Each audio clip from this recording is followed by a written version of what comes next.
Olá, pessoal. Sou o professor Ayrton. Sou novo professor de matemática do sétimo ano, tá? Estou chegando agora na escola. Estou muito ansioso para conhecer todo mundo. E na aula de hoje, a gente vai fazer uma revisão, certo? Do que a professora Arlécia passou nas últimas aulas para vocês, tá bom? Então, a gente vai falar um pouquinho sobre todos os conteúdos que foram trabalhados, certo? Entre eles, a gente tem ângulos, retas, razão e proporção. Então, vamos passar rapidinho sobre cada um, certo? E eu vou deixar também os links desses sites que eu estou usando, tá? Porque ele dá uma resumida no conteúdo que fica um pouco mais fácil para a gente estudar, né? Já que é só uma revisão, certo? Pode ser um pouquinho mais resumido, tá bom? No final, eu vou também deixar disponível uma atividade pelo formulário, tá certo? Pelo linkzinho do formulário, para vocês estarem enviando essa atividade de revisão, tá bom? A prova bimestral, ela vai estar baseada na atividade de revisão. Então, se você fizer a atividade, você não vai ter problema com a prova bimestral, beleza? Então, vamos lá. Relembrando o que é um ângulo, certo? Ângulo é uma região delimitada por duas semirretas. Professor, o que é semirreta? Semirreta, ela tem um começo, ó, mas ela não tem um final, ela continua. E aí, quando eu tenho duas dessa, ó, eu tenho aqui uma região no meio que é chamado de ângulo, tá certo? Então, essa região aqui é o meu ângulo, ó, tá certo? É uma região delimitada por duas semirretas.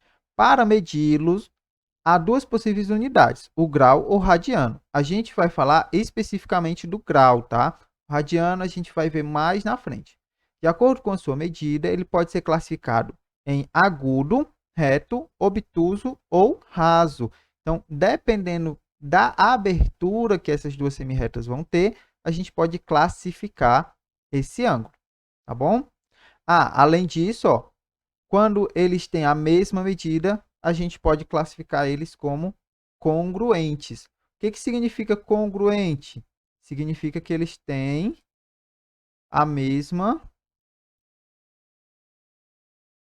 medida, certo? São ângulos que têm a mesma medida. Então, se um ângulo tem 30 e o outro também tem 30, eles são congruentes. Bom, para a gente medir o ângulo, a gente usa essa ferramenta que é chamada de transferidor, tá certo? Ó, transferidor, ele serve para a gente medir o ângulo. Eu gosto de dizer, pessoal, que isso aqui é como se fosse a régua dos ângulos, certo? Uma régua a gente não usa para medir o comprimento, então aqui, ó, o transferidor a gente usa para medir o ângulo, certo? Uma abertura. Vamos passando aqui, ó, até chegar em classificação. Como a gente disse, né, ó, ele pode ser agudo, reto, obtuso ou raso. Além dele, tem outras duas classificações, que é côncavo ou inteiro. Inteiro, pessoal, é quando ele dá uma volta completa, tá? Quando ele começa aqui, ó, no A, ele dá uma volta completa até voltar para o A. Então, ele é denominado ângulo inteiro. Vamos começar aqui pelo ângulo agudo. O que seria um ângulo agudo? Seria aquele ângulo que tem a medida menor que 90 graus, ó, maior que zero e menor que 90, certo? Então, ele tem que estar entre esse intervalo, certo? O ângulo aqui, ó, esse alfazinho aqui, que parece um A, né? Ele tem que ser maior que 0 graus e menor que 90 graus, certo? Para ele ser um ângulo agudo. Para ele ser um ângulo reto, ele tem que ser exatamente 90 graus, certo? Então, se ele tiver 90 graus, a gente chama ele de ângulo reto. Ó, a imagem dele aqui, ó. Percebe que ele forma um ângulo, como a gente chama de perpendicular. Essas duas semirretas, elas são perpendiculares. Por quê? Porque elas têm um ângulo de 90 graus, tá certo? Então, quando elas estão bem retinhas assim, ó, uma para cima e outra para o lado, né? Claro que a imagem pode estar diferente na prova, mas ela forma um ângulo de 90 graus, é um ângulo reto. O ângulo obtuso, tá? Esse vai estar entre 90 e 180, tá certo? Então, quando ele estiver nesse intervalo, ele vai ser um ângulo obtuso. O ângulo raso, assim como o ângulo reto, ó, aqui ele tem que ser exatamente 180 graus, tá certo? O côncavo e o inteiro são um bônus aqui, tá? Não vai cair na prova, mas é bom a gente conhecer. O ângulo côncavo é um ângulo que é maior que 180. Nesses casos, o que a gente costuma fazer? A gente costuma sempre considerar o menor ângulo formado, certo? Então, a gente teria trabalhado com esse menorzinho aqui, tá bom? Mas é bom a gente saber o que é um ângulo côncavo, tá? Até porque quando a gente for falar de polígonos, essa palavrinha aqui ela vai aparecer novamente. E já um ângulo inteiro, como eu falei, ele dá 360 graus, ou seja, ele dá uma volta completa, certo? Ó, ele dá uma volta completa até retornar para a semi-reto aqui do ponto A, certo? Ângulos congruentes. Ângulos congruentes, ó, como eu falei lá no começo, eles precisam ter a mesma medida, eles precisam ser idênticos, tá? Essa palavrinha congruentes aqui, ó, ela não significa igual, tá certo? Muita atenção nisso aqui. Congruente significa ter a mesma medida, tá certo? Então, ângulos congruentes são ângulos que têm a mesma medida, o mesmo grau, né? Então, por exemplo, ó, esse alfa aqui, se por acaso ele fosse 30 graus, esse alfa 1 também teria que ser 30 graus para eles serem congruentes. Show? E aqui, pessoal, a gente já entra na parte de retas concorrentes, tá? Antes da gente falar sobre ângulos opostos pelo vértice, vamos entender o que são retas concorrentes, certo? Vou puxar aqui só um pouquinho para o lado, para a gente ter um espacinho aqui para trabalhar. Seguinte, quando eu tenho duas retas, certo? Que em algum momento elas vão se tocar, certo? Elas vão se tocar nesse ponto aqui, ó. A gente diz que elas concorrem pelo mesmo espaço. Duas coisas que se cruzam acabam concorrendo pelo mesmo espaço, certo? Por isso, retas concorrentes. E como você pode ver aqui, ó, a gente tem quatro ângulos, ó. Quando eu cruzo duas retas, eu estou formando quatro ângulos, certo? Tem esses dois aqui de vermelho e esses dois de azul, tá certo? No ângulo oposto pelo vértice, os ângulos que estão em posições opostas aqui, ó, esse de azul, por exemplo, eles vão ser congruentes, tá certo? Ou seja, eles vão ter a mesma medida. Vamos supor que esse ângulo aqui seja 160 graus, tá bom? Como aqui eles estão sendo formados por duas retas, automaticamente, pelos ângulos OPV, opostos pelo vértice, eu sei que esse daqui também é 160 graus, tá bom? Então, por essa definição, eu posso com certeza afirmar isso aqui, tá certo? Ó, como a gente pode ver, ó, um caso bastante comum de ângulos congruentes é quando os ângulos são opostos pelo vértice. Deixa eu grifar aqui, ó. Quando temos duas retas concorrentes que se cruzam, é possível traçarmos vários ângulos entre elas, especificamente quatro ângulos, né? Quando comparamos dois ângulos que estão em lados opostos, certo? Estão de frente um para o outro, ó.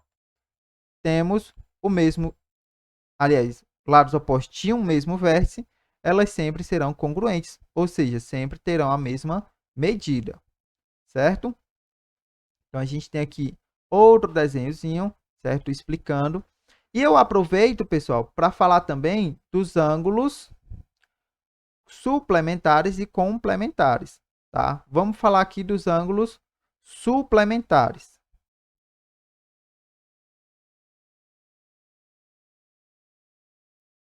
Ângulos suplementares, certo?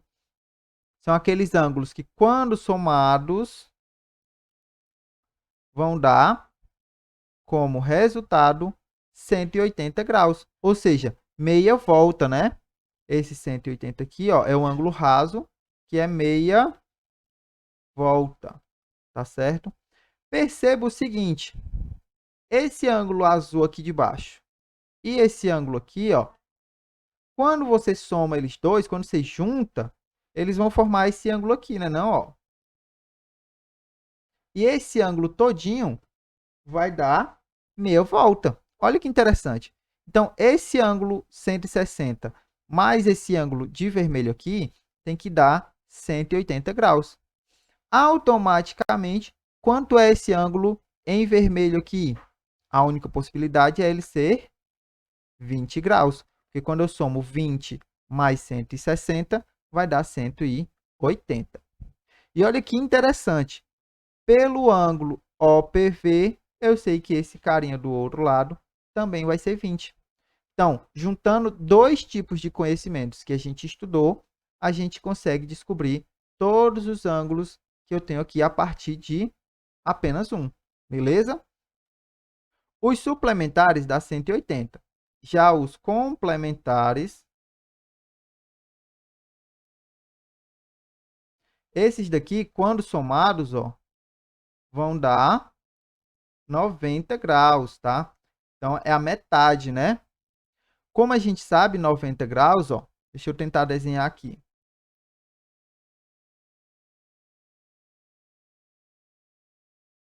Ele vai ser essa quinazinha aqui, né, ó. Isso aqui é um ângulo de 90 graus. E aí, como eu quero dois ângulos formados a partir desse de 90 graus, ó, eu tenho aqui as três semirretas. Eu vou colocar essas semirretas de cor diferente. Só um minutinho. Pronto, ó. Então, eu tenho aqui o ângulo que eu vou colocar de preto e o ângulo que eu vou colocar de azul, certo? Esse carinha aqui mais esse carinha aqui tem que dar 90 graus. Então, eles são complementares, tá bom? Lembrando, pessoal, isso aqui é uma revisão que vocês já estudaram. Qualquer dúvida, eu vou estar deixando esse link disponível para vocês, tá bom? Aí vocês dão uma lida com calma. Aquilo que vocês não entenderam, vocês leem novamente, tá bom? O livro também traz todo esse conceito que a gente está trabalhando. Então, caso você não esteja com o celular no momento e tal, o livro traz todo esse conteúdo, beleza?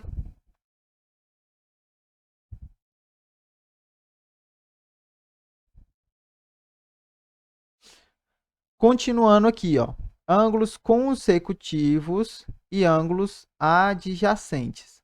Existe uma diferença, certo, entre o que é consecutivo e o que é adjacente, apesar de eles serem bem parecidos. Dois ângulos, eles são consecutivos quando possuem o mesmo vértice, ou seja, ó, eles partem do mesmo lugar, no caso aqui ele está partindo de A, né? E um de seus lados em comum.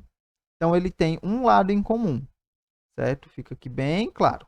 O conceito de ângulo adjacente muitas vezes confunde-se com o ângulo consecutivo, como eu falei, eles são bem parecidos.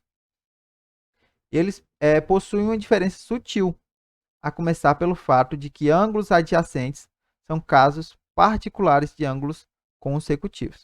O professor explica isso melhor, que eu não estou entendendo nada. Vamos lá.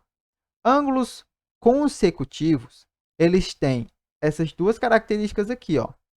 O mesmo vértice e um lado em comum, certo? Então, por exemplo, ó, pronto.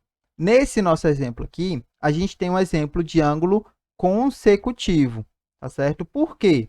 Eles têm um lado em comum, ó, o lado OC, certo? Eu tenho aqui o ângulo AOC, que é o azul, certo? Vou até colocar na cor que está o azul aqui, ó. AOC, certo? Esse ângulo todo aqui, ó. E a gente tem o ângulo BOC. Então, o lado OC é comum aos dois, certo?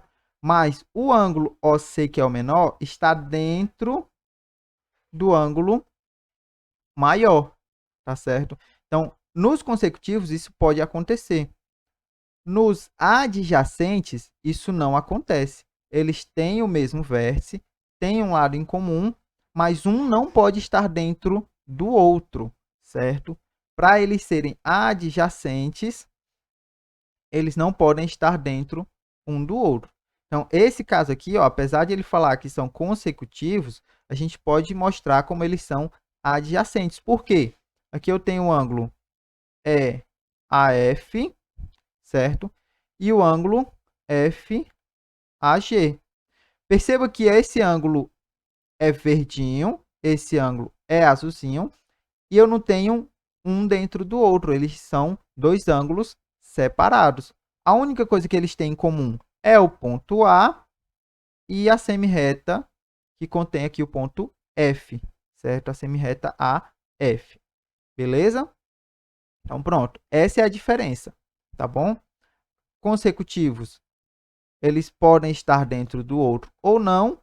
Quando não estão, eles são adjacentes, certo? A palavra adjacente, certo? Simplificando bastante assim, tá, gente? A palavra adjacente, a gente pode traduzir ela como ao lado de. Ou seja, se eu digo que o ângulo AEF é adjacente a FAG, significa que ele está ao lado desse ângulo, certo? Está ao lado. Se eu digo que fulano está sentado na cadeira adjacente a cicrano, significa que eles estão sentados lado a lado, tá bom? Então, fica aí essa observação. E aqui, né, como a gente já explicou, ó, a gente tem ângulos complementares, ângulos suplementares, que eu quis explicar logo lá no começo, mas aqui a gente pode dar uma olhada, ó. Nos complementares, o resultado da soma é igual a 80 graus, e nos suplementares, a soma é igual a 180 graus. Beleza? Para finalizar essa parte de ângulos, a gente tem o seguinte, ó. Quando eu tenho retas paralelas cortadas por uma transversal. O que são retas paralelas? A gente já descobriu o que são retas concorrentes, que elas concorrem pelo mesmo espaço. Retas paralelas, elas não concorrem em momento algum. Ó, perceba que essa reta de cima aqui, ó, ela continua e a de baixo também, mas elas nunca se tocam, certo? Um exemplo de retas paralelas, assim, só para a gente ter uma pequena noção, é como se fossem dois trilhos de trem que continuam em frente sem fazer curva, certo? Eles nunca vão se tocar, esses dois trilhos, certo? E eles continuam reto infinitamente para um lado e para o outro, tá certo? Já a transversal, ela corta essas duas ao mesmo tempo, tá? Ó, ela corta a primeira e corta a segunda. Quando ela faz isso, ela vai gerar vários ângulos aqui, ó. E esses ângulos que têm a mesma cor, eles são ângulos congruentes. O que são ângulos congruentes? São ângulos com a mesma medida. Então, se aqui, por exemplo, fosse 40 graus, aqui também seria, aqui também e aqui também, certo? Da mesma forma que se aqui fosse 140, né? Todos esses de laranjinha também seriam 140, certo?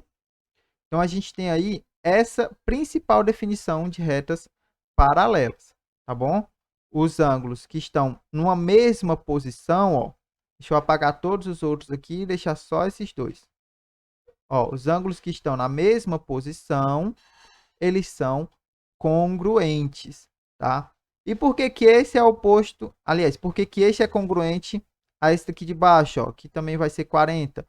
Pela definição de opostos pelo vértice. certo? Como eles são opostos pelo vértice, aqui também é 40.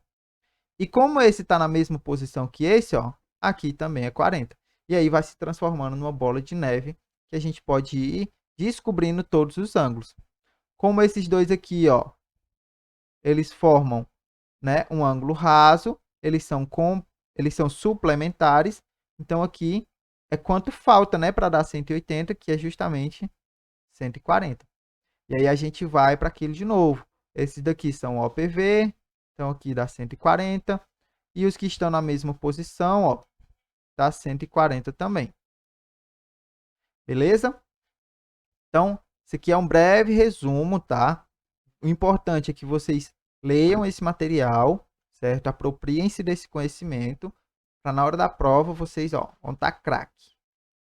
Falando agora de razão e proporção, tá? Aqui é um outro site que eu também vou deixar disponível para vocês lerem o resumo bonitinho, tá bom? Para estudarem para a prova. Na matemática, razão estabelece uma comparação entre duas grandezas. Ou seja, eu vou pegar duas grandezas, certo? Duas medidas, e vou comparar essas duas grandezas. Sendo a razão o coeficiente entre esses dois números. Coeficiente, pessoal, é o resultado, certo? Resultado da divisão de dois números, certo? Ou seja, eu vou dividir uma grandeza por outra, certo? Já a proporção é determinada pela igualdade entre duas razões.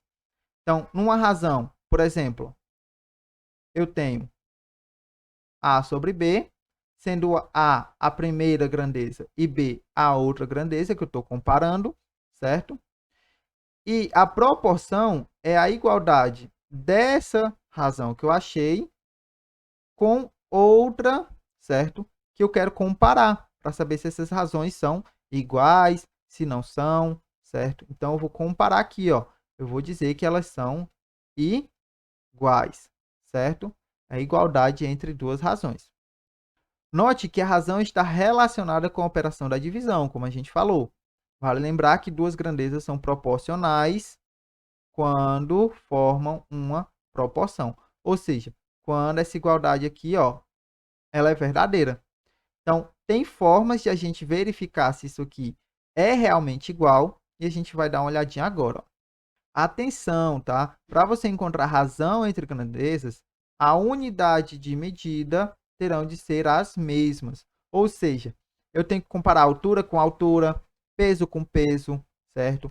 Uma quantidade com a mesma quantidade, uma mesma distância, uma mesma unidade de distância com a mesma unidade de distância, certo? Eu não posso comparar, por exemplo, 3 metros com 2 quilogramas. Eu estou usando unidades diferentes. Isso aqui não existe, tá? Eu tenho que usar a mesma unidade.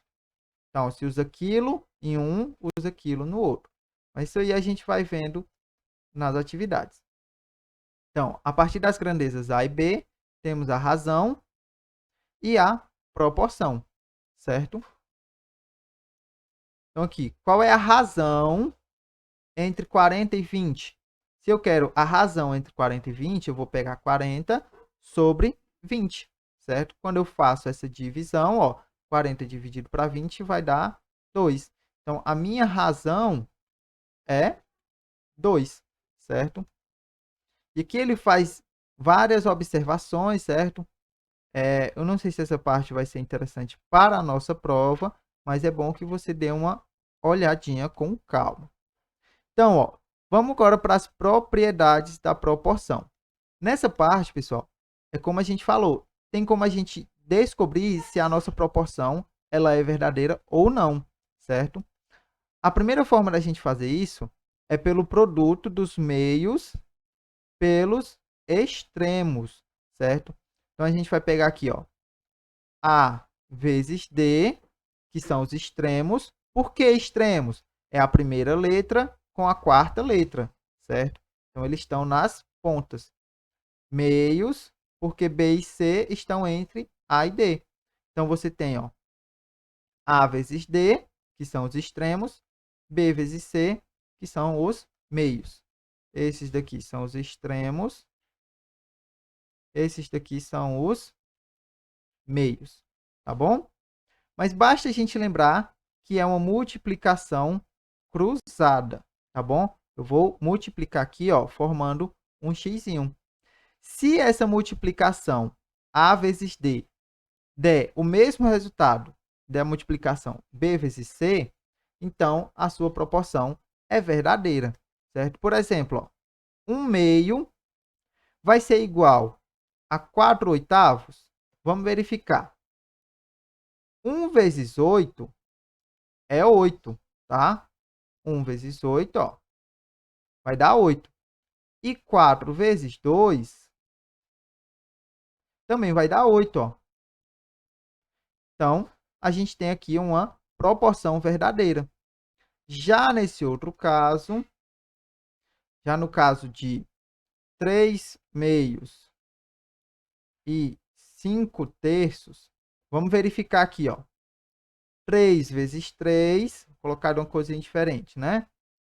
3 vezes 3 igual a 5 vezes 2. 3 vezes 3 é 9.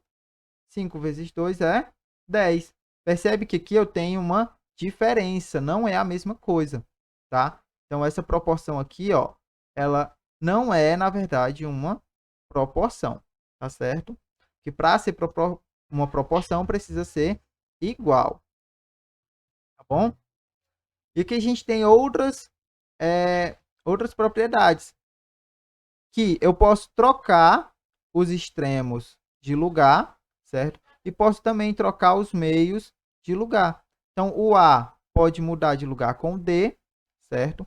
Então, em vez de ficar AB igual a CD, eu poderia alterar isso aqui, ó, e fazer DB igual a CA. Eu mudei eles dois de posição, ó. Só isso, tá bom? E eu posso fazer a mesma coisa com os outros dois, ó. Eu manteria o A e trocaria o B de lugar com o C, ó. E manteria também o D no local, tá bom? Então, a gente pode fazer essa brincadeirinha aí com os meios e com os extremos, tá bom? São as duas propriedades que a gente vai trabalhar por enquanto, tá bom, pessoal? Então, essa foi a atividade de revisão. Ficou um pouquinho longa, tá? Mas eu espero que vocês deem uma olhada nesse material, que eu vou deixar o link disponível, tá certo? Vou deixar também a atividade, como eu prometi, e a gente se vê na próxima aula, beleza? Sou o professor Ayrton e a gente se vê na próxima semana. Valeu!